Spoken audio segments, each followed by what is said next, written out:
ప్రభునందు ప్రియమైన సహోదరి సహోదరులారా, రక్షకుడు ప్రాణప్రియుడు మనందరి విమోచకుడైన యేసుక్రీస్తునాథుని అతి శ్రేష్టమైన పవిత్ర పరిశుద్ధ నామంలో మీ అందరికీ శుభములు, వందనాలు. ఈ పరిశుద్ధ ఆదివార దినమందు దేవుని యొక్క సన్నిధిలో ప్రభు శరీరమును ప్రభు రక్తమును మనము పాలుపంపులు పొందక మునుపు దేవుని వాక్యము ద్వారా మన హృదయాలను సిద్ధపరుచుకుని మన అంతరంగ స్నానము చేసిన తర్వాత దేవుని యొక్క ప్రభు యొక్క శరీరాన్ని, ప్రభు రక్తాన్ని పానం చేద్దాం. ఈ సమయంలో దేవుని వాక్య భాగంలో నుండి మత్తయి సువార్త 7వ అధ్యాయము 21వ వచనాన్ని చదువుకుని లేఖన భాగాలను మనము ధ్యానము చేద్దాం. ప్రభువా ప్రభువా అని నన్ను పిలుచు ప్రతివాడును పరలోక రాజ్యములో ప్రవేశింపడు గాని పరలోకమందున్న నా తండ్రి చిత్త ప్రకారము చేయువాడే ప్రవేశించును.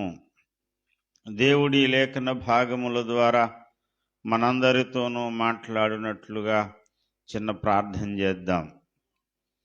ప్రేమ కలిగిన మా తండ్రి, పరిశుద్ధుడువైన మా యేసయ్య, కృపా సత్య సంపూర్ణుడా, మహిమోన్నతుడా, నీ గణనామమునకు వేలాది వందనాలు, స్తోత్రములు. ఈ సమయంలో నాతోనూ నీ పిల్లలందరితోనూ మీరే మాట్లాడండి. తేటగా సూటిగా మమ్మల్ని దర్శించండి. నీ నోటి మాట చేత అఖిల బ్రహ్మాండమును కలగజేసినటువంటి బ్రహ్మాండ నాయకుడా, ఈ సమయంలో మాతో నీ పిల్లలందరితోనూ మీరే మాట్లాడి మీ దర్శనమును మాకు దయచేసి మీ కృపా కార్యము చేత మా హృదయాలను తెప్పరెల్ల చేయమని యేసు పుణ్యనామమున వేడుకుంటున్నాం పరమ తండ్రి, ఆమేన్, ఆమేన్. ప్రభువునందు ప్రియమైన దేవుని బిడ్డలారా, యేసుక్రీస్తు ప్రభువునందు విశ్వాసం ఉంచడం దేని కొరకు? ఈ లోకంలో ఎన్నో మతాలు, ఎన్నో మార్గాలు, ఎన్నో పద్ధతులు, ఎన్నో జీవన విధానాలు ఈ లోకంలో చాలా ఉన్నాయి. అతి ప్రాచీనమైన మతాలు అని చెప్పబడినవి కొన్నైతే ఇటీవల క్రొత్త మతాలు కూడా పుట్టుకుని వస్తున్నాయి. ఇన్ని మతాలు, ఇన్ని మార్గాలు, ఇన్ని జీవన విధానాలు ఉంటుండగా యేసుక్రీస్తు ప్రభువునందు విశ్వాసం ఉంచడం, ఆయనను రక్షకునిగా అంగీకరించడం, ఆయనకు హృదయాలు సమర్పించుకొనుట ఎందుకు? దేని కొరకు? కొంతమంది అభిరుచి లేక కొంతమంది ఆలోచన విధానం ఎలా ఉంటుందంటే, ఈ భూమి మీద మనం సుఖ సంతోషాలతో ఆర్థికంగా, ఆరోగ్యపరంగా, సామాజికంగా అన్ని రంగాలలో మనం బాగుండాలంటే, ప్రశాంతంగా ఉండాలంటే, నెమ్మదిగా ఉండాలంటే, రోగాల నుండి విడుదల పొందాలి, ఇవన్నీ మన జీవితాల్లో జరగాలంటే మనం యేసు ప్రభువుని రక్షకుడిగా, దేవుడిగా నమ్ముకోవాలి. యేసు ప్రభువుని మనం అంగీకరించడం ద్వారా మనకి ఈ లోకంలో ఈ లక్షణాలన్నీ, ఈ స్థితిగతులన్నీ మనకు కలుగుతాయి అని కొంతమంది అభిప్రాయం. యేసు ప్రభువుని నమ్ముకుంటే రోగాలు పోతాయి, యేసు ప్రభువుని నమ్ముకుంటే అప్పులు పోతాయి అనే అభిప్రాయం మరికొంతమందికి. నేను కాదని అనడం లేదు, ఇది నిజమే. కానీ కొంతమంది అసలు ఏ దేవుణ్ణి నమ్మని వారు ఉన్నారు. అసలు దేవుడు లేడు, దెయ్యము లేదు సార్. దేవుడు అనేది, మతం అనేది ఒక భ్రమ. మనుషుని అజ్ఞానములో పుట్టిన భయం అజ్ఞానము, భయము ఈ రెండు కలగలిసి వచ్చిందే భక్తి. భక్తి అనేది మనిషిని అజ్ఞానం, ఏదో దేవుడు అనేవాడు ఉన్నాడు, ఆయన కీడు చేసేస్తాడు ఆయనకు పూజ చేయకపోతే అని అజ్ఞానంలో ఉండబట్టే భక్తి అనేది పుట్టుకొచ్చింది అని మాట్లాడి దేవుడు లేడు దెయ్యం లేదనేటువంటి ఆలోచన విధానంలో ఉన్నవారు మరికొంతమంది. మరి వారు కూడా ఈ లోకంలో స్థితిగతులు బాగానే ఉన్నాయి. ఏ దేవుణ్ణి నమ్మకపోయినా ఉద్యోగాలు చేసుకుంటున్నారు, ఆరోగ్యంగా ఉంటున్నారు, జ్ఞానవంతులుగా సమాజంలో పేరు గడించిన వారుగా ఉంటున్నారు. దేవుడే నాకు కావాలి అనుకునే వాళ్ళు ఉన్నారు. వాళ్ళలో చాలామంది రోగులుగా, బలహీనులుగా, ఆర్థిక ఇబ్బందులతో పాటలు పడుతున్న వాళ్ళు ఉన్నారు. ఇదంతా చూస్తుంటే అసలు దీని వెనక ఏదో ఒక రహస్యం ఉంది. అసలు కథ వేరే అని అనిపించట్లేదు. దేవుడు లేడు దెయ్యం లేదు అనుకునేవాడికేమో దేవుడు లేడు దెయ్యం లేదని ఇష్టానుసారంగా మూర్ఖంగా ప్రవర్తించేవాడేమో ఆరోగ్యవంతుడిగా, స్థితిమంతుడిగా ఉంటాడా? దేవుడు ఉన్నాడు, దేవుడికి మనం భయపడి జీవించాలి, బ్రతకాలి అనుకునే వాళ్ళేమో కొంతమంది రోగాలతోనూ, అప్పులతోనూ, నొప్పులతో బాధపడుతూ ఉండాలా? ఏడు సార్, ఏదో ప్రాబ్లం, ఏదో తేడా ఉంది, విషయం ఏదో తేడాగా ఉంది అని సందేహంలో, సందిగ్ధంలో ఉండేటువంటి పరిస్థితులు చాలా ఉన్నాయి. ప్రియమైన దేవుని బిడ్డలారా,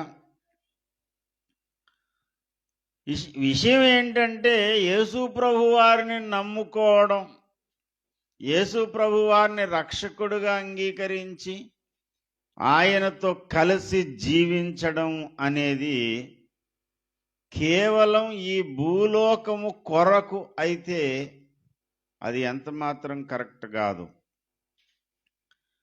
ఈ జీవనము కొరకు, ఈ భూమి మీద మనం బ్రతికే బ్రతుకు నిమిత్తమే మనము క్రీస్తునందు విశ్వాసం ఉంచడం అనేది అయితే మాత్రం అది చాలా దౌర్భాగ్యమైన పరిస్థితి.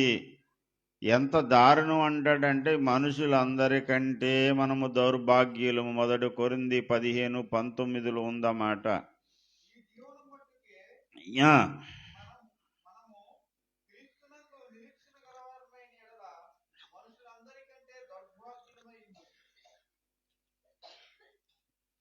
ఈ జీవిత కాలం మట్టుకు, ఈ జీవిత కాలంలో మనం బ్రతికే బ్రతుకు కాలం మట్టుకు మనం భక్తి చేస్తే ఆ భక్తి ఈ లోకానికి పనిచేస్తుంది.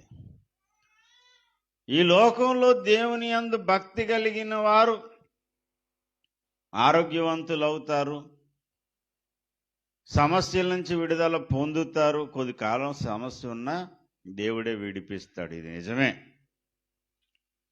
కానీ కేవలం ఈ లోకం మట్టుకైతే మాత్రం ఈ భక్తి జీవితం, ఈ లోకం మట్టుకైతే మాత్రం, ఈ లోకం మాత్రమే, ఈ భూమి మీద బ్రతకడం కొరకు మాత్రమే భక్తి అని అనుకుంటే మనకంటే దౌర్భాగ్యులు ఇంకెవరో ఉండాలంటాడు. అసలు మనం చేసే భక్తి, మనం నమ్మిన నమ్మిక, మన విశ్వాసము దేని కొరకు అంటే ఈ జీవన సంబంధమైన ఈ లోక పోరాటం కొరకు కాదు. అసలు యేసు ప్రభువుని ఎందుకు నమ్మాలి? మొదటే చెప్పాను, ఏ దేవుడు లేడన్నవాడు ఈ భూమి మీద బ్రతుకుతున్నాడు, యేసే నా రక్షకుడు అన్నవాడు ఈ భూమి మీద బ్రతుకుతున్నాడు. అసలు మనం బ్రతకవలసింది దేనికి అంటే నిత్య జీవము కొరకు. అసలు యేసు ప్రభువుని అంగీకరించింది, యేసు ప్రభువుతో కలిసి నడవాలనుకుని నిర్ణయించుకున్నది దేనికి అంటే ఈ లోకము శాశ్వతమైంది కాదు. ఈ లోక ఆశలు, ఈ లోక స్థితిగతులు అన్నీ క్షణికమైనవి. ఈ లోకము దాని ఆశయు గతించును. ఈరోజు ఇక్కడ ఉన్నాం, ఏ రోజునైనా సరే మనం ఈ లోకాన్ని విడిచిపెట్టాలి. అది ఈ రోజే కావచ్చు, రేపు కావచ్చు, లేకపోతే కొన్ని సంవత్సరాలు ఈ భూమి మీద మనం ఉండొచ్చు. ఎన్నాళ్ళు మనం ఈ భూమి మీద ఉన్నా ఖచ్చితంగా ఈ లోకాన్ని మనం వదిలిపెట్టాలి. వదిలిపెట్టాక ఎక్కడికి వెళ్ళాలంటే దేవుడు ఉండే రాజ్యానికి వెళ్ళాలి. దానినే పరలోకం అన్నారు. ఆ పరలోక రాజ్యానికి మనం వెళ్ళాలి అంటే 100% యేసుక్రీస్తు ప్రభు వారు మాత్రమే మార్గమై ఉన్నాడు. ఏమాత్రం అందులో సందేహం కానీ, సంశయం కానీ, మీమాంస కానీ లేకుండా, ఒకవేళ అయ్యుండొచ్చు అనేటువంటి అభిప్రాయాన్ని వ్యక్తపరచడం కాకుండా కుండబద్దలు కొట్టినట్టు చెప్పాడు యేసు ప్రభు వారు యోహాను సువార్త 14వ అధ్యాయము 6వ వచనంలో.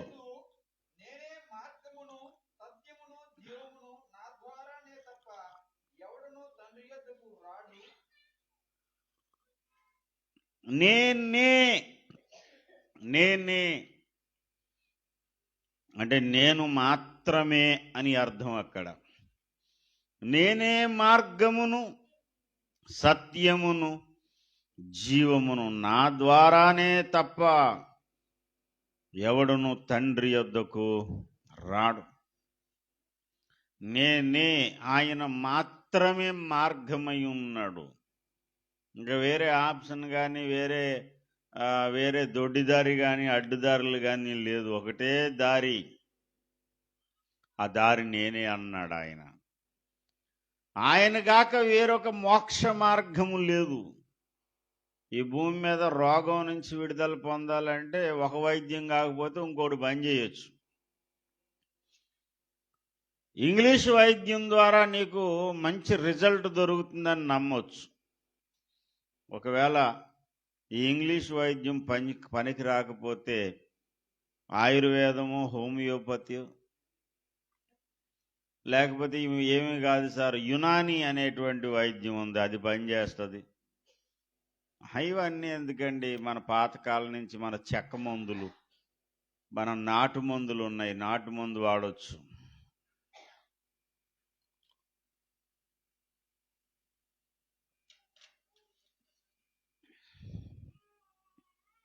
నాటు మందులను చూసి కొంతమంది, నాటు మందులు ఏంటండి, పెద్ద పెద్ద హాస్పిటళ్ళు ఉన్నాయి. నాకు తెలిసి పెద్ద పెద్ద హాస్పిటల్కి వెళ్తే తగ్గలేనివి కొన్నిసార్లు నాటు మందుల ద్వారా తగ్గుతాయి. ఏం చెప్పలేం. ఒక రోగాన్ని పోగొట్టుకోవడానికి అనేక దారులు ఉన్నాయి. ఒక సమస్య నుంచి బయటపడడానికి చాలా మార్గాలు ఉన్నాయి. ఒకటి కాకపోతే ఇంకోటి పనిచేస్తుంది. అంటే కాలో చేయరిగిపోతే కొంతమంది ఆపరేషన్ చేసి రాడ్లు వేసి చాలా తిప్పలు అదేమీ లేకుండా అదేదో కట్టు కడతాడు, అటు ఇటు ఎదురుబద్దలు కట్టుతోటి బాగైపోయినటువంటి విషయాలు ఉన్నాయి. కొంతమందికి రోగాల నుంచి ఇరిగిపోయినటువంటి ఎముకలు అతుకుపోయినటువంటి సందర్భాలు ఉన్నాయి. ఏమో చెప్పలేము. ఎవరికి ఎలాంటి వైద్యం దొరుకుతుందో, ఎవరికి ఎలాంటి సహాయం దొరుకుతుందో తెలియదు. కానీ ఒకటి కాకపోతే ఇంకొక దారి ఉంది. కానీ నరకం తప్పించుకోవడానికి వేరే దారి లేదు, అదే విషయం. రోగం తప్పించుకోవడానికి లేదా బ్రతకడానికి ఎన్నో మార్గాలు ఉన్నాయి ఈ భూమి మీద. నరకం తప్పించుకుని నువ్వు మోక్షానికి వెళ్ళడానికి మాత్రం ఒకే ఒక మార్గం ఉంది, అది యేసు ప్రభు మాత్రమే. ఇదే మాకు నచ్చట్లేదు సార్. యేసు ప్రభు వారు కూడా ఒక మార్గం అంటే బాగుంటుంది. కాకినాడ నుంచి హైదరాబాద్ వెళ్ళడానికి చాలా దారులు ఉన్నాయి. అలాగే దేవుడి దగ్గరికి వెళ్ళడానికి కూడా చాలా దారులు ఉన్నాయి అని నమ్మే వాళ్ళు ఉన్నారు. నమ్మితే నమ్మండి, ఎవరి నమ్మకం వాళ్ళది. ఎవరి నమ్మకిని మనం కాదనడానికి వీలు లేదు, ఎవరి నమ్మకం వాళ్ళది. కానీ వాస్తవం ఏంటయ్యా అంటే మాత్రము ఆయన ఒక్కడే మార్గము. అందుకే వచ్చింది క్రైస్తవులతో గొడవ అంతా. చాలా మార్గాలు ఉన్నాయి, అందులో ఇదో మార్గం అంటే సరిపోద్ది. అంతేగాని ఏసే మార్గం అని ఎందుకు అంటారు అంటే వాస్తవం కనుక అంటారు. ఏంటయ్యా వాస్తవం అంటే ఈ లోకంలో ఒక ఊరు నుంచి ఇంకొక ఊరు వెళ్ళడానికి వేరు ప్రయాణ సాధనాలు ఉండొచ్చు, వేరు మార్గాలు ఉండొచ్చు. కానీ మోక్షానికి చేరడానికి ఒకే ఒక మార్గము, అది యేసే. ఎందుకో తెలుసా? పాపమును పరిహరించే యజ్ఞము చేసిన వాడు ఆయన ఒక్కడే కాబట్టి. పాపం పోగొట్టే యజ్ఞం చేసిన వారు ఇంకెవరూ లేరు. యేసు ఒక్కడే ఆ యజ్ఞాన్ని చేశాడు. యేసు ప్రభు వారు చేసిన యజ్ఞము ద్వారా మాత్రమే పాపమునకు పరిహారము జరుగుతుంది. పాప పరిహారము అనేది పాపము నుండి విడుదల పొందుట అనే ప్రక్రియ యేసుక్రీస్తు ప్రభుల వారు కార్చిన పరిశుద్ధ రక్తము ద్వారా మాత్రమే జరుగుతుంది. గనుక ఇంకా ఆయనే మార్గమై ఉన్నాడు. నచ్చినా నచ్చకపోయినా, ఈ మాట ఇష్టం ఉన్నా లేకపోయినా, ఇది మాత్రం వాస్తవం, ఇది మాత్రం సత్యం. దేవునికి స్తోత్రం. హల్లెలూయా. యేసునందే రక్షణ మనకు, హల్లెలూయా. నిత్య జీవం, హల్లెలూయా. శ్రీ యేసునందే నిత్య జీవం, హల్లెలూయా. యేసునందే రక్షణ మనకు, హల్లెలూయా. శ్రీ యేసునందే నిత్య జీవం, హల్లెలూయా. శ్రీ యేసునందే నిత్య జీవం, హల్లెలూయా. ఆయన మాత్రమే మనకు నిత్య జీవం ఇస్తాడు. ఆ గురితో మాత్రమే యేసయ్య దగ్గరకు రావాలి. ఆ నమ్మిక, విశ్వాసంతో మాత్రమే యేసయ్య దగ్గరకు వచ్చిన వాడు ఎలాంటి పరిస్థితుల్లోనైనా ప్రభు కొరకు వెలిగే జ్యోతిలాగా ప్రకాశించేటువంటి ఒక తారలాగా నిలబడతాడు. అది కాకుండా వేరు కారణాలు, ఏదో చిన్న చిల్లరి కారణాలు, యేసుప్రభు దగ్గరికి వస్తే నాకు మంచి ఉద్యోగం వచ్చిందని. మరి యేసుప్రభు దగ్గర రాలేనోడికి ఉద్యోగం ఎవడిచ్చాడు? మరి యేసుప్రభు దగ్గర రాలేనోడికి ఆరోగ్యం లేదా? ఉంది. ఆరోగ్యం ఉండొచ్చు, ఐశ్వర్యం ఉండొచ్చు, అన్నీ కలిగి నరకంలోకి వాడు వెళ్ళొచ్చు. యేసయ్య దగ్గరకు వచ్చిన వాడు ఏమీ లేకపోయినా సరే నిత్య మోక్ష రాజ్యానికి వారసుడవుతాడు. దేవునికి స్తోత్రం. యుగ యుగాలు సంతోషించే రాజ్యానికి వెళ్తాడు. దాని కొరకు మనం యేసయ్యను అంగీకరించాం. యేసును అంగీకరించావు. ఎందుకు అంగీకరించావు? మా పిల్లకు మంచి సంబంధం వస్తుందండి అని. ఏటి చిల్లర కారణాలు చెప్పకండి. పరలోక రాజ్యము కొరకు నువ్వు యేసును అంగీకరిస్తే ఆ తర్వాత ఆయనే చూసుకుంటాడు అన్నీ కూడా. పరలోక రాజ్యాన్ని ఇచ్చి పాపాన్నే క్షమించి నిన్ను తన సొత్తు అయినటువంటి వ్యక్తిగా దేవుడు చేసుకున్నప్పుడు నీకు ఎప్పుడు ఏది కావాలో ఆయన చూసుకుంటాడు. అంతా ఆయన చిత్తం. దేవునికి స్తోత్రం. అసలు మనం నమ్మిన నమ్మిక, మన విశ్వాసము దేని కొరకంటే ఎలాగైనా నేను పరలోక రాజ్యంలో ప్రవేశించాలి. ప్రవేశించాలంటే ఏం చెయ్యాలి? మనం చదివిన మూలవాక్యంలోనికి రండి. మూలవాక్యం ఏం చదువుకున్నాం మనం?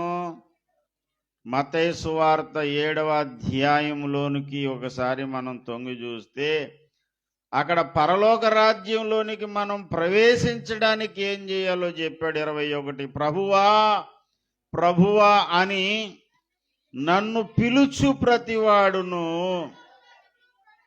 పరలోక రాజ్యంలో ప్రవేశింపడు గాని పరలోకమందున్న నా తండ్రి చిత్త ప్రకారము చేయువాడే ప్రవేశించును. పరలోకానికి ఒక ప్రవేశ ద్వారం యేసయ్య.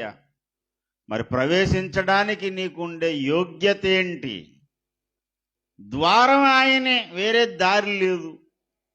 మరి వెళ్ళాలంటే నీకుండే అర్హత ఏంటి? ప్రభువా ప్రభువా ప్రభువా ప్రభువా అని భజన చెయ్యాలా? ఊరికనే నామస్మరణ. ఈ మధ్యకాలంలో నామస్మరణలు ఎక్కువైపోయినాయి. నోటితో స్మరింతా ఉండాలి నామాన్ని. ముఖం మీద టాటూ వేయించుకోవాలి. ఏండి, నోటితో ఆ నామాన్ని పలకాలి, 1,000,000 సార్లు రాయాలి, అంతే నీకు స్వర్గం వచ్చేస్తుంది. నువ్వు 1,000,000 సార్లు కాదు, అండ్ 1,000,000 సార్లు కాదు, నువ్వు ఎన్నిసార్లు నామాన్ని పలకడం వల్ల వచ్చిన ఉపయోగం లేదు. ఏం చేయాలంటే ఆయన చిత్త ప్రకారము నీవు చేయాలి. దేవుని పేరు నువ్వు పలికినంత మాత్రాన నీకు స్వర్గం వచ్చేదు. యేసయ్య నామాన్ని పలికాడు ఒకడు, దెయ్యాన్ని పోగొట్టడానికి స్కేవా అనేటువంటి వారి కుమారులట వాళ్ళు. పౌలు, శీల వీళ్ళందరూ యేసునామములో దెయ్యమా పో అంటే పోతుంది కదా, మనం కూడా పొమ్మంటే పోద్దు కదా అని చెప్పి నామాన్ని పలికాడు. పులిని చూసి నక్కవాతలు ఎత్తుకుందంటారు కదా, అలాగన్నమాట. పులిని చూసి నక్కవాతలు ఎత్తుకున్నట్టు దైవజనుడు పౌలు యేసునామములో దెయ్యమా పో అన్నాడు. సేమ్ డైలాగ్ వీడు కంఠస్థం చేసి యేసునామములో దెయ్యమా పో అన్నాడంట. అంటే ఆ దెయ్యం పట్టినోడు పౌలుని ఎరుగుదును, యేసుని ఎరుగుదును, మీరెవర్రా అని చెప్పి వీళ్ళని లొంగ తీసుకుని తంతే గుడ్లు ఊడిపోయినాయి అంట. ఒంటి మీద ఉన్న గుడ్లు ఊడిపోయి పరిగెత్తడం మొదలుపెట్టాడు. ఊరికనే ఇమిటేషన్ చెయ్యొద్దు. కొంతమంది హీలింగ్ గిఫ్ట్ ఉన్నటువంటి దైవజనుల్ని ఇమిటేషన్ చేస్తారు. వాళ్ళకిలాగా వీళ్ళు కూడా నెత్తి మీద చేయబెట్టి పో పో in the name of Jesus, ఆ ఒక ముక్క వస్తుంది, తర్వాత ఇంకేంటో రాదు. ఇంకా పట్టుకుని కొబ్బరి బొండం ఊపినట్టు ఊపుతూ ఉంటాడు తలకి. ఇక అవతల దెయ్యం ఇంకా ఒళ్ళు మండిపోయి ఎగరేసి తన్నింది అనుకోండి, లొంగి ఊడిపోయి రోడ్డు మీద పడిపోతాడు వీడు. నామం ప్రకటించే దెయ్యం పోదు సార్. నామం ప్రకటిస్తే పరలోక రాజ్యంలోకి వెళ్ళిపోవు. నామాన్ని నోటితో జపిస్తే ఇక్కడ రాగానే యేసునామం యేసునామం యేసునామం యేసునామం యేసునా అని ఒక గంట సేపు భజన చేసాం అనుకోండి, అది నాకు గంట సేపు భజన చేశారు మీరు. కాబట్టి రండి బాబు తెరిచేస్తాను ద్వారాలు. ఇదంతా కాదు సార్, నామం గట్టగా తెల్ల బట్టలు వేసుకోవాలి, అప్పుడే మీరు పరలోకానికి వెళ్తారు. ఇది నిజమేమో, అందుకే పాస్టర్ గారు ఈరోజు తెల్ల బట్టలు వేసుకున్నారు అనుకోకండి. తెల్ల బట్టలు వేసుకున్నందుకు నీకు పరలోకం కాదు. వేసుకుంటే వేసుకో, ఉంటే వేసుకో, లేకపోతే మానేయి, అది పెద్ద ఇష్యూ కాదు. తెల్ల బట్టలు వేసుకున్నావో, నోటితో యేసయ్య నామం జపించావో, లేకపోతే యేసయ్యకు పెద్ద గుడి కట్టావో, ఇది కాదు దేవుడు చూసేది. ఇప్పుడు గుళ్ళు బాధ ఎక్కువైపోయింది. గుడి కడితేనే దేవుడు, గుడి కడితేనే. క్రైస్తవుల్లోకి కూడా ఇదే వచ్చింది ఆలోచన, ఇతర మతాల్లో కూడా అదే వచ్చింది. ఉన్న గుడులు కోల్చాలి, కొత్త గుడులు కట్టాలి, అప్పుడు మనది ఏదో అయిపోద్ది. ఏమీ అయిపోదు. దేశం బాగుపడాలంటే బళ్ళు కట్టండి అన్నాడు బాబాసాహెబ్ అంబేద్కర్ గారు. గుడులు కాదు కట్టవలసింది, బడులు కట్టాలి. కంచె ఐలయ్య గారు అన్నారు, ఎక్కడో గొర్రెలు మేపుకుని నేను ఇంగ్లీష్ మాట్లాడడానికి నేను చాలా తిప్పలు పడ్డాను ఇంగ్లీష్ నేర్చుకోవడానికి. ఈరోజు ఇంగ్లీష్ నేర్పేటువంటి చదువులు, ఆ స్కూల్స్ అందుబాటులోకి వచ్చాయి. నాకు చాలా సంతోషం. దేశం బాగుపడాలంటే ఈ పనులు చేయాలి. దేశ జీడిపి పెరిగేటువంటి దశగా ప్రయత్నం చేయాలి. ఈ దేశం బాగుపడాలంటే గుడులు కట్టడం కాదు. నువ్వు మోక్షానికి చేరాలన్న గుడులు బడులు కాదు, కానీ కావలసింది ఏంటయ్యా అంటే దేవుడు చిత్తమేదో అది నీవు గ్రహించాలి మొదటది. రెండవ మెట్లు, నీవు ఆ చిత్తానికి లోబడి బ్రతకాలి. ప్రభువా ప్రభువా అని పిలుచు ప్రతివాడును పరలోక రాజ్యంలో ప్రవేశించడు. ఆ మాట తీసుకుని ఒక క్రైస్తవ మతోన్మాది లేదా క్రైస్తవ వ్యతిరేకి, క్రైస్తవ్యాన్ని వ్యతిరేకించే ఒక ఉన్మాది, మతోన్మాది ఏమని వ్యాఖ్యానం చేస్తున్నాడు అంటే, చూసారా మీరు యేసు ప్రభుని ప్రభా ప్రభా అని పిలుస్తున్నారు కాబట్టి మీరు నరకానికి వెళ్ళిపోతారు, పరలోక రాజ్యానికి వెళ్ళరు. అలా ఉందా బైబిల్లో? బైబిల్లో ఏముంది? ప్రభువా ప్రభువా అని పిలుచు ప్రతివాడు నరకానికి పోతాడని ఉందా? ప్రతివాడు పరలోక రాజ్యములో ప్రవేశించడు అంటే ఎవడు పరలోక రాజ్యానికి వెళ్ళడని అర్థమా?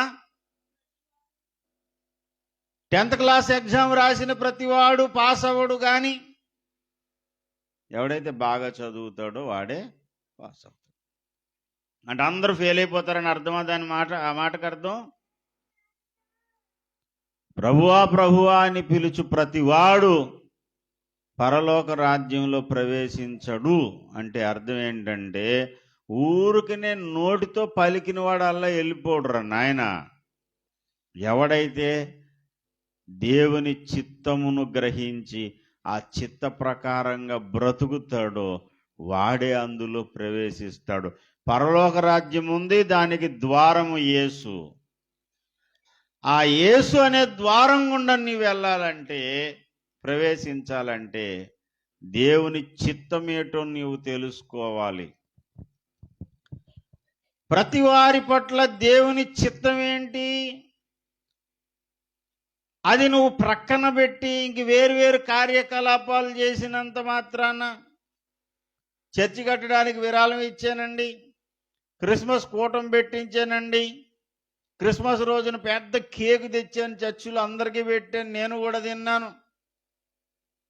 ఇవన్నీ కాదమ్మా. ఎన్ని కేకులు తెచ్చినా, ఎన్ని మిఠాయిలు పంచిపెట్టినా, ఎన్ని లక్షల రూపాయలు నువ్వు కానుకలు ఇచ్చినా నువ్వు పరలోక రాజ్యంలో ప్రవేశించవు. దేవుని చిత్తం ఏంటో తెలుసా? నీ పాపములన్నిటినీ విడిచిపెట్టి మారు మనసు పొంది బాప్తిస్మము పొందడం దేవుని చిత్తం. దేవునికి స్తోత్రం. నీ పాపాలన్నిటి నిమిత్తం నువ్వు పశ్చాత్తాపడి ప్రార్థన చేసి దేవునికి నిన్ను నువ్వు అప్పగించుకుని నీ పాపాలను క్షమించగలిగిన దేవుని దగ్గర కన్నీరు గార్చి అప్పుడు నువ్వు వెళ్ళి బాప్తిసం పొందితే నీ పాపాలన్నీ క్షమిస్తాడు. పరలోక రాజ్యానికి నీకు ఒక టికెట్ చేతికి ఇచ్చాడు, పాస్ చేతికి ఇచ్చాడు, బయలుదేరుతున్నావు. సరే, ఈ టికెట్ పట్టుకుని నువ్వు ఆ ఎంట్రీ గేట్ దగ్గరికి వెళ్ళి ఈ టికెట్ నువ్వు చూపించాలంటే అప్పటి వరకు నీ చేతిలో ఆ రక్షణ అనే టికెట్ నీ చేతిలో ఉండడానికి మరొక ముఖ్యమైన పని చెయ్యాలి. అదేంటి అంటే తెసలోనికైలకు రాసినటువంటి పత్రికలో అపోస్తలుడైన పౌలు ద్వారా పరిశుద్ధాత్మ దేవుడు సెలవిస్తూ ఉన్నాడు ఈ విధంగా. 4వ అధ్యాయము 2వ వచనం నుంచి చదవండి. మీరెలాగు నడుచుకొని దేవుని సంతోషపరచవలనో, ఎలాగు నడుచుకుంటే దేవుడు సంతోషపడతాడో అది నేర్చుకోవాలి. ఊరికనే బాప్తిసం పొందేశాను అంటే కాదు, నీ నడవడికను నీవు జాగ్రత్తగా చూసుకోవాలి. నేను నడుస్తున్న ఈ నడవడిక, నేను ప్రవర్తిస్తున్న ఈ ప్రవర్తన దేవునికి సంతోషం కలిగిస్తుందా, లేక దేవునికి దుఃఖం కలిగించేలాగా నేను బ్రతుకుతున్నానా? ఎందుకు దేవునికి సంతోషం కలిగించేలాగా ఉండాలి అని అంటే, దేవుడు మన యందు మన ప్రవర్తనను బట్టి దుఃఖపడే స్థితి ఉంటే ఆ మహిమ రాజ్యంలో మనం అడుగు పెట్టలేము. ఆ మహిమ రాజ్యానికి మనము వారసులము కాలేము. సంఖ్యాకాండం 14వ అధ్యాయము 8వ వచనం. సంఖ్యాకాండం 14:8. యెహోవా మన యందు ఆనందించిన ఎడల ఆ దేశములో మనలను చేర్చి దానిని మనకిచ్చును, అది పాలు తేనెలు ప్రవహించు. అద్భుతమైన దేశం, సామాన్యమైనది కాదు. పాలు తేనెలు ప్రవహించేటువంటి సుందర దేశం అది, సుందరమైన రాజ్యం అది. చీకు చింతలు లేని రాజ్యము, కన్నీరు దుఃఖము లేనటువంటి రాజ్యము. నిత్యానంద మోక్ష రాజ్యము. ఆ రాజ్యంలో నిన్ను చేర్చాలంటే ఒకే ఒకటి, ఆయన మన యందు ఆనందించాలి. దేవుడు దుఃఖపడేలాగా నువ్వు ప్రవర్తించొద్దు. దేవుణ్ణి దుఃఖపెట్టే పనులు నీవు చెయ్యొద్దు. కొంతమందికి ఇదే ఒక దౌర్భాగ్యమైన మనసు. ఎలా వాడు దుఃఖపడితే దుఃఖపడి సార్, ఎవరి కోసమో నా ఆశలు నా కోరికలు నేను చంపుకోను. మా తల్లిదండ్రులు బాధపడతారేమో, మా భర్త బాధపడతాడేమో, నేను ఇలా ప్రవర్తిస్తే నా కుటుంబం నా పట్ల నా విషయంలో దుఃఖపడుతుందేమో, ఏం ఆలోచన ఉండదు కొంతమందికి. ఈ మధ్యకాలంలో టెక్నాలజీ బాగా అభివృద్ధి అయిన తర్వాత, మనుషులకు స్వేచ్ఛ పెరిగిన తర్వాత, మరీ బాగా అయితే ఒక 4-5 సంవత్సరాలు కూడా కాదు, ఒక 3 సంవత్సరాలు బట్టి అనుకుంటాను. మరి ఈ కరోనా మహమ్మారి స్టార్ట్ అయిన దగ్గర నుంచి ఒకటి ఎక్కువైన ఏంటంటే రీల్స్. భర్తకు నచ్చకపోయినా పర్వాలేదు, ఆడు నచ్చితే నచ్చిన, ఆడికి నచ్చినట్టు నేను ఉండవేంటి. కాపరాలన్నా వదులుకుంటున్నారు కానీ రీల్స్ వదులుకోవట్లేదు. ఆ సినిమా పాట ఏదో పెట్టుకుంటారు, అందులో ఎలాగ కోతిలా గెందుతారు, అలాగే ఇందులో గెందుతారు. నిన్న పరువు పోతుంది. మొన్న ఒక ఆయన మంచి జాబ్ హోల్డర్, ఆయన భార్యకేమో ఈ పిచ్చి. ఏ పిచ్చి? ఈ పనికి మన రీల్స్ పిచ్చి. రీల్స్ చేసి చాలా వల్గర్గా చేసి అన్నీ పెట్టిందంట. ఆఫీస్లో మిగిలిన స్టాఫ్ చూసి, సార్ ఏంటండి మీ వైఫ్తో ఎలాంటి చేస్తున్నారని చెప్పి చూపితే, పాపం అతను ఏమైపోవాలి చెప్పండి, భర్త ఏం లేక ఇంటికి వచ్చి అడిగాడంట, ఏంటిది నీ పద్ధతి, తీసేయని డిలీట్ చేసేయి, నేను పరువుగా బ్రతకాలో వద్దా సమాజంలో అంటే, పరువుగా బ్రతుకుతావో లేకపోతే ఊరేసుకుని చస్తావో నాకు తెలీదు, నేను మాత్రము ఇలాగే ఉంటాను, నేను ఇలాగే, నా ప్రవర్తన ఇలాగే ఉంటుంది. అంటే ఎంత దారుణంగా ఎడిట్ అయిపోయారు కొంతమంది మగవాళ్ళు. తాగుడికి ఎడిట్ అయిపోయినట్టు దేనికి ఎడిట్ అయిపోయారంటే ఈ రీల్స్కి ఎడిట్ అయిపోయారు. ఏం లేదు, మాకు ఒక ఫేమ్ రావాలి, అందరూ చూసి నన్ను ఒక సెలబ్రిటీగా గుర్తించేయాలి. ఏంటి సెలబ్రిటీ? నువ్వు చేసే కోతమ్మాసాలన్నీ చూసి సెలబ్రిటీయా? ఆ దెయ్యం ఇంకా ఎవరిలో కన్నా వచ్చిందంటే తీసి అవతల బారేయండి. దానివల్ల మీ కుటుంబం దుఃఖపడుతుంది, సంఘానికి అవమానం. అంతకంటే ఇంకో ముఖ్యమైన విషయం చెప్తున్నాను, దేవుడు కూడా బాధపడతాడు. దేవుడు పడే పరిస్థితికి నువ్వు రావద్దు, దేవుణ్ణి దుఃఖపెట్టే స్థితికి నువ్వు రావద్దు. ఎఫెసీయులకు రాసిన పత్రికలో అపోస్తులైన పౌలు ద్వారా పరిశుద్ధాత్మ దేవుడు 4వ అధ్యాయం 30వ వచనంలో ఈ మాట రాయించాడు, దేవుని పరిశుద్ధాత్మను దుఃఖపరచకుడి, విమోచన దినము వరకు ఆయన యందు మీరు ముద్రింపబడి ఉన్నారు. దేవుని పరిశుద్ధాత్మను దుఃఖపరచొద్దు. ఎందుకో తెలుసా? ఆయన యందు మీరు ముద్రింపబడి ఉన్నారు. ఆయన ఒక ముద్ర వేశాడు, సీల్ వేశాడు. ఆ ముద్రే నిన్ను నిత్యత్వంలోకి నడిపించేది. ఆ ఎంట్రీ పాస్ మీద ఉన్న స్టాంప్ అయిందే, వీడు నాకు చెందినవాడు అని ముద్ర వేశాడు. ఆ ముద్రని నువ్వు పోగొట్టుకున్నావంటే, దొంగ పాస్ పట్టుకుని వెళ్ళాం అనుకోండి, హాల్ టికెట్, స్టాంపు లేదు, సంతకం లేదు, ఏమీ లేదు, ఒక దొంగ పాస్ పట్టుకెళ్ళాం అనుకోండి, లోపల రానిస్తాడా? పరిశుద్ధాత్మ దేవుడు నీతో ఉంటేనే నువ్వు పరలోక రాజ్యంలో అడుగు పెడతావు, అది మర్చిపోవద్దు. పరలోక రాజ్యానికి వెళ్ళాలంటే యేసునందు విశ్వాసం ఉంచాలి, పరిశుద్ధాత్మ దేవుని చేత ముద్రించబడాలి. ఆ ముద్ర నీ మీద ఉండాలంటే నువ్వు ఆయన దుఃఖపెట్టే పనులు చెయ్యొద్దు. ఈ పనికి మాలిన దుర్భాషలు నీ నోట్లో రావు.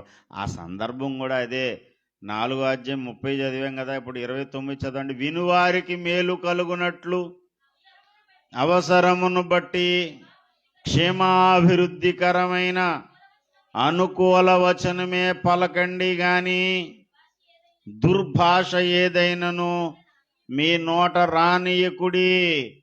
ఎందుకు? దేవుని పరిశుద్ధాత్మను దుఃఖపరచకుడి. అదనమాట కంటిన్యూషన్. దుర్భాష నీ నోట్లోంచి వస్తుంటే, వినువారికి క్షేమాభివృద్ధి కలగని మాటలు నీ నోట్లోంచి వస్తుంటే పరిశుద్ధాత్మ దేవుడు దుఃఖపడతాడు. ప్రియ దేవుని సంగమా, మీరు ఎలాగూ నడుచుకుంటే దేవుడు సంతోషపడతాడో అది నీవు తెలుసుకోవాలి. అది మొదటి సంగతి. మారు మనసు పొంది రక్షణ పొందడం, ఆ తర్వాత నుంచి నీ జీవిత కాలంలో నీ నడవడిక, నీ మాటలు ఎలా ఉంటాయో దాన్ని బట్టి దేవుడు సంతోషపడేది, దుఃఖపడేది అతి నిర్ణయం అవుతుందన్నమాట.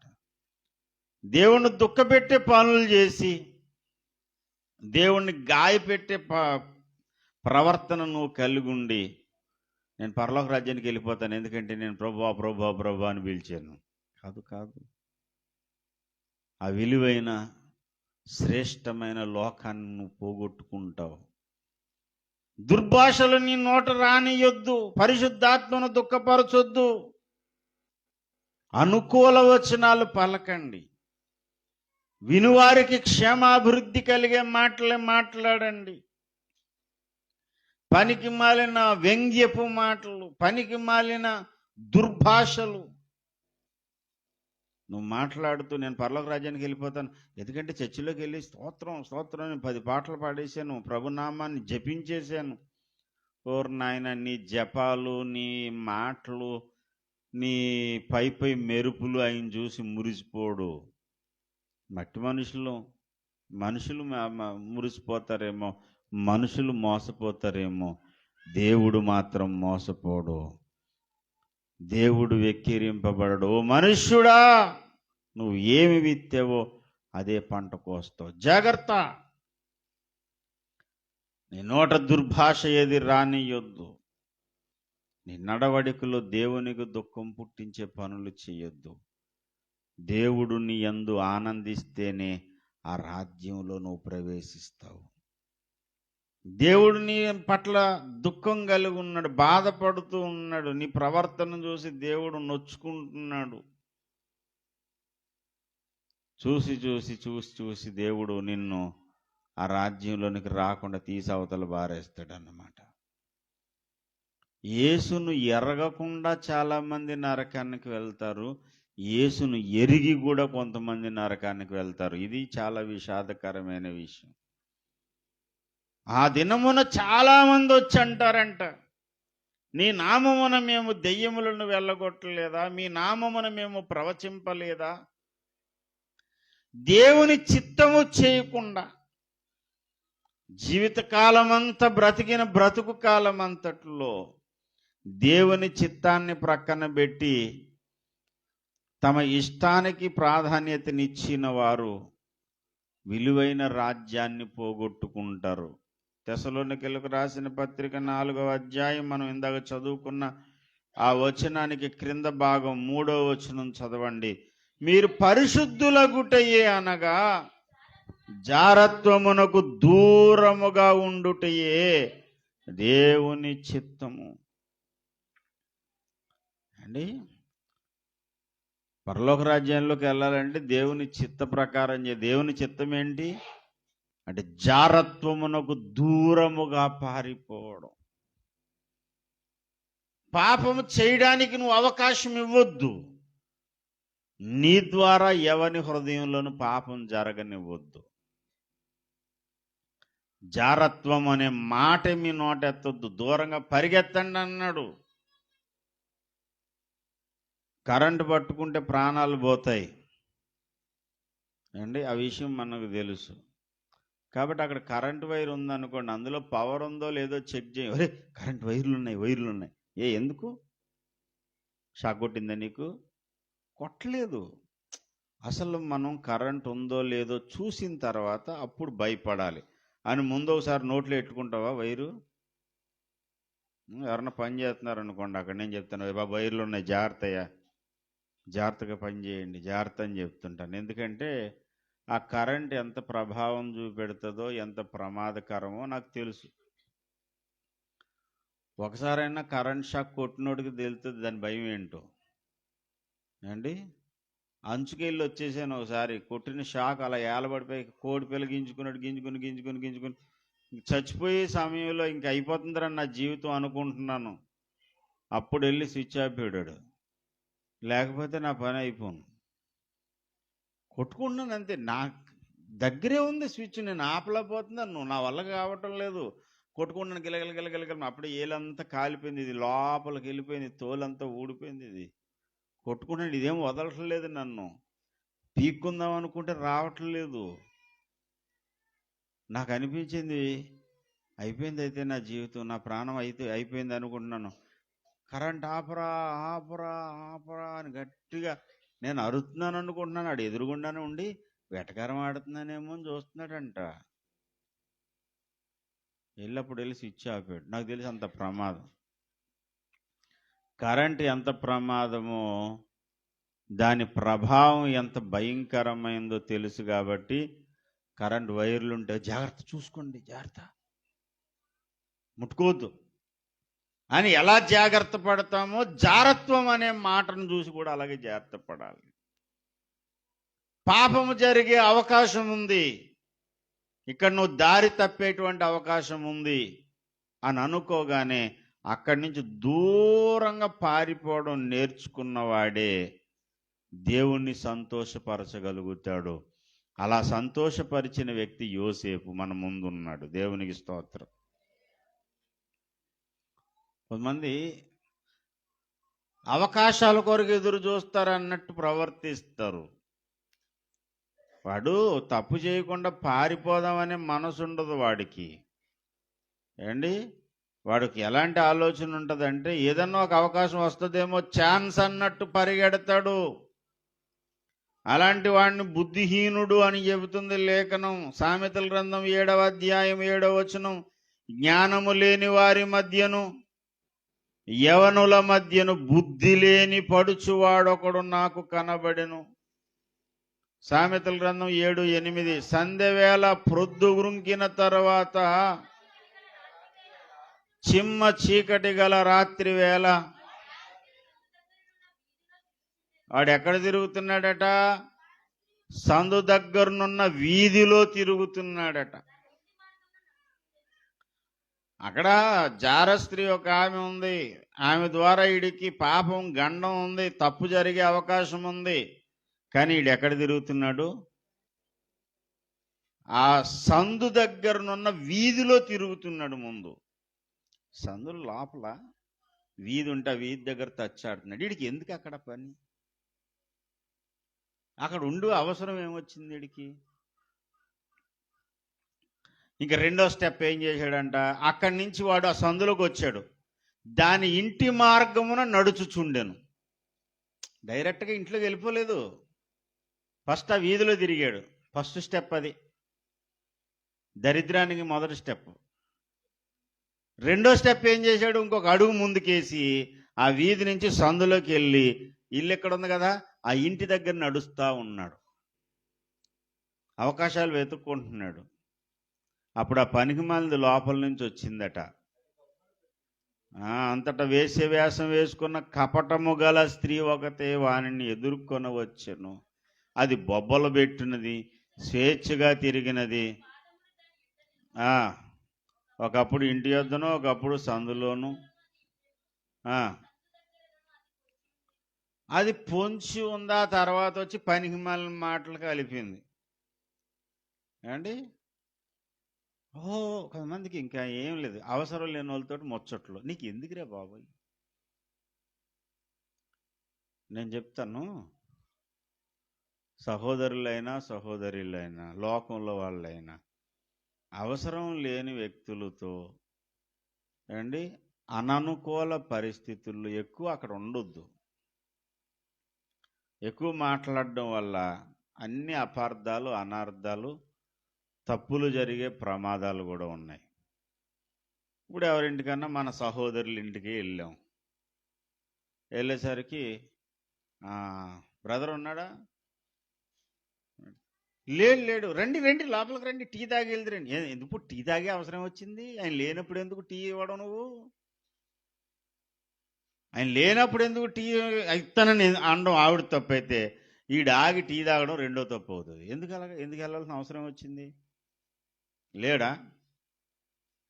లేకపోతే తర్వాత వస్తానులేమ్మా, వచ్చానని చెప్పు. సరే వెళ్ళిపోవాలి అక్కడి నుంచి, బయట నుంచి. అదేనమ్మా నేను అని మొదలెట్టు కాసేపు కూర్చుని ముచ్చట్లు పెట్టి, ఆమె ఒంటరిగా ఉంది, నువ్వు ఒంటరిగా ఉండి మాట్లాడతావు. ఒక ఆయన అన్నాడు, ఒంటరోడు తొంటరోడు అయిపోయే అవకాశాలు ఎక్కువ ఉంటాయంట, అందుకని నరుడు ఒంటరిగా ఉండుట మంచిది. నువ్వు ఒంటరిగా ఎవరింటికి వెళ్ళడం మంచిది కాదు. ఒంటరిగా ముచ్చట్లు పెట్టొద్దు. జారత్వము జరగడానికి ఎన్నో అవకాశాలు ఉన్నాయి కాబట్టి దాన్ని విడిచి దూరముగా పారిపోవడం ఎంతైనా మంచిది. అవసరం లేదు నీకు అది. నీ మనస్సును, నీ యొక్క పరిశుద్ధతను పాడు చేసుకునే సందర్భాలు, పరిస్థితులు నువ్వు చేతులారా కల్పించొద్దు. అవకాశాలను నువ్వు కల్పించుకోవద్దు. వాడికి అర్థం కావట్లేదు, నేను ఆ సందు దగ్గర తిరుగుతున్నాను, సైట్ కొడుతున్నాను. సైట్ కాదు కొట్టేది, నరకానికి మరొక ఎంట్రీ టికెట్ కొడుతున్నావు. ఆ పనికి మాలదంటదంట 19 వచ్చిన పురుషుడు ఇంటలేడు, దూర ప్రయాణం వెళ్ళి ఉన్నాడు, సోము సంచి చేత పట్టుకుని వెళ్ళాడు, పున్నమ నాటి వరకు తిరిగి రాడు, ఇప్పుడప్పుడే రాళ్ళేమో ఆయన అని పనికి మాలిన స్టోరీ పెడుతుంది. ఆ స్టోరీ అంతా పెట్టిన తర్వాత వీడికి అర్థం కావడం లేదు.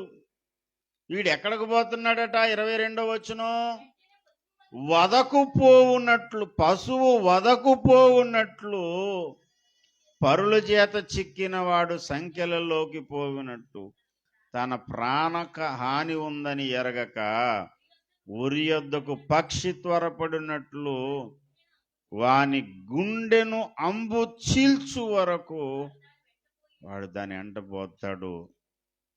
27వ వచనం, దాని ఇల్లు పాతాళమునకు పోవు, ఆ మార్గము మరణశాలకు దిగిపోవును. అంటే కొంతమంది అనుకుంటారు వివాహేతరమైన సంబంధాలు పెట్టుకోవడం అదొక ఎంజాయ్మెంట్ అట, పనికి మాలిన ఎంజాయ్మెంట్. ఏంట్రా నీకు ఎంజాయ్మెంటు? లేదండి, మనం ఇలా తిరిగితే చెడిపోకుండా ఉంటాడు. పురుషుడు తిరగకపోతే చెడిపోతాడంట. మరి ఎవడు చెప్పాడు అది? పనికి మాలిన సామెత. తిరుగు.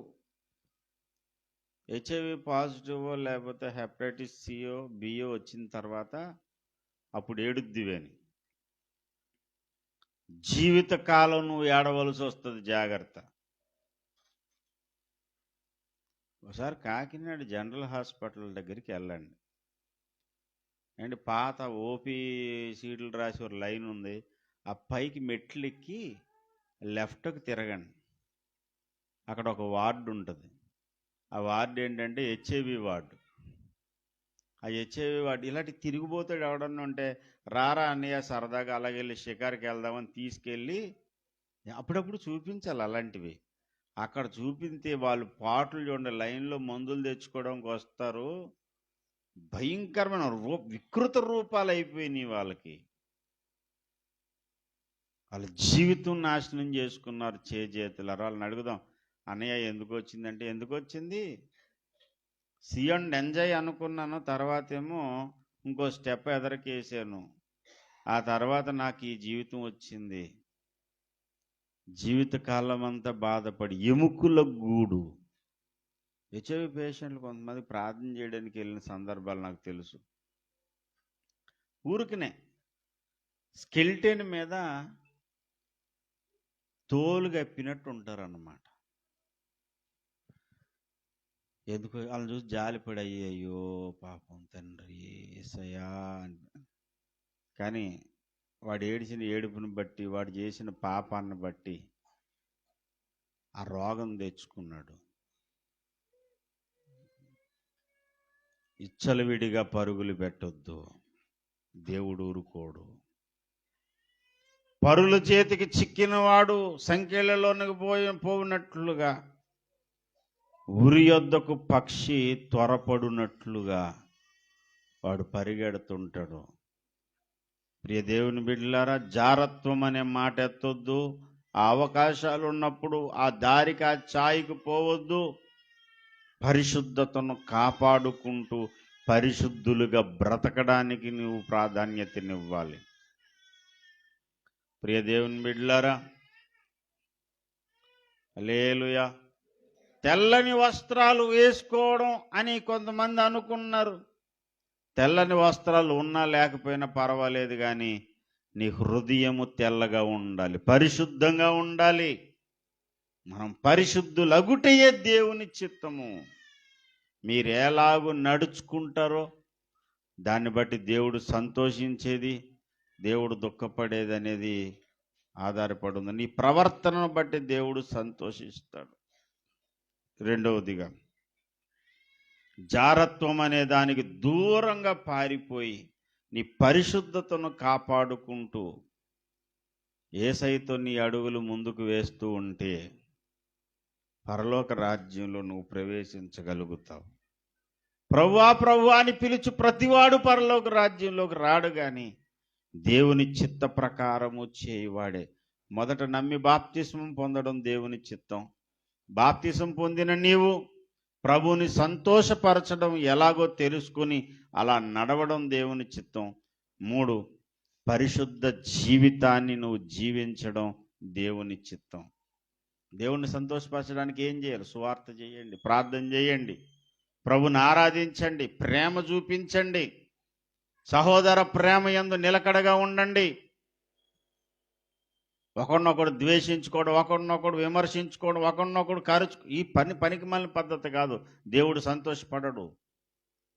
వివాదాలను బట్టి దేవుడు సంతోషపడడు. విరోధ భావాన్ని బట్టి దేవుడు సంతోషపడడు. నేను వాడికంటే గొప్ప, వీడికంటే గొప్ప, నువ్వు గొప్పలు చెప్పుకోవడాన్ని బట్టి దేవుడు సంతోషపడడు. దేవుడిని సంతోషపరచడానికి ఏం చేయాలి, నేనేం చేస్తే దేవుడు సంతోషపడతాడు అనే తృష్ణ నీలో ఉంటే పరలోక రాజ్యానికి నువ్వు వారసుడు అవుతావు. అసలు యేసయ్య దగ్గరకు వచ్చిందే పరలోక రాజ్యంలో ప్రవేశించడానికి. ఆ ఆశతో, కోరికతో వచ్చిన నీవు అసలైన దాన్ని పక్కన పెట్టి వేరువేరు సంగతులు నువ్వు మాట్లాడొద్దు. ప్రియ దేవుని బిడ్డలారా, ఒకసారి మనం పరిశీలన చేసుకుందాం. ఇచ్చినటువంటి రక్షణను మనం కొనసాగించుకుంటున్నామా? ఒకవేళ రక్షణ ఇంకా పొందకపోతే నేడే యేసుక్రీస్తునందు విశ్వాసం ఉంచి నమ్మి బాప్తిసం పొంది దేవుని బిడ్డలుగా ముద్ర వేయించుకోండి. పరిశుద్ధాత్మ అనే సంచకరువును, ముద్రను నువ్వు కలిగిన వాడుగా ఆయన సంతోషపరుస్తూ పరిశుద్ధ జీవితాన్ని జీవిస్తూ పరలోక రాజ్యంలో ప్రవేశించడానికి అడుగులు వేద్దాం. మనం విమర్శించుకుందాం, తప్పుదిద్దుకుందాం, దేవునితో నూతనమైనటువంటి సమాధానం కలిగి సంతోషయాత్ర చేద్దాం. దేవుడి మాటలు ఆశీర్వదించునుగాక. మోకరించండి, అందరూ ప్రార్థన చేద్దాం. దయచేసి అందరూ మోకరించండి. అందరూ దేవుని సన్నిధిలో ప్రార్థన చేయండి.